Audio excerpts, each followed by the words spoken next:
আমি যুৱক যুৱতীসকলক ব্যৱসায় কৰিবৰ বাবে উদ্যোগ কৰিবৰ বাবে 2 লাখ টকা আগবঢ়াও আৰু যিসকলে MBBS ইঞ্জিনিয়াৰিং পাছ কৰিছে তেওঁলোকক আমি 5 লাখ টকা আগবঢ়াও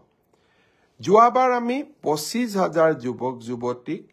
ইতিমধ্যে 1 লাখ টকাকৈ আগবঢ়াইছো আৰু তেওঁলোকৰ গোটেই ব্যৱসায় উদ্যোগ কেনেকৈ চলিছে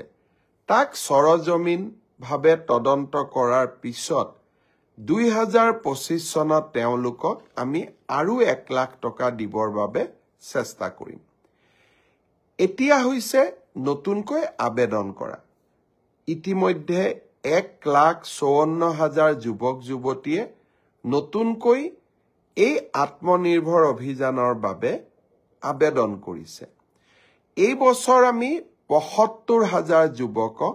1 লাখ টকা প্ৰথম কিস্তিত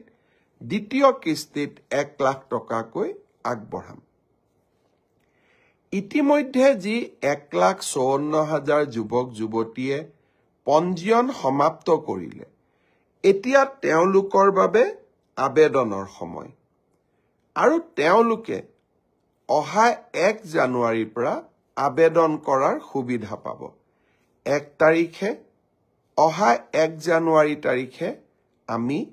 এই আবেদনৰ পোৰ্টেলটো মুকলি কৰি দিম মিউচুৱেল ট্ৰান্সফাৰৰ পোৰ্টেলো মুকলি হ'ব আৰু সমান্তৰালভাৱে মুখ্যমন্ত্ৰীৰ আত্মনিৰ্ভৰ অভিযানৰ আবেদনৰ পোৰ্টেলো আমি 1 জানুৱাৰী তাৰিখে মুকলি কৰি দিম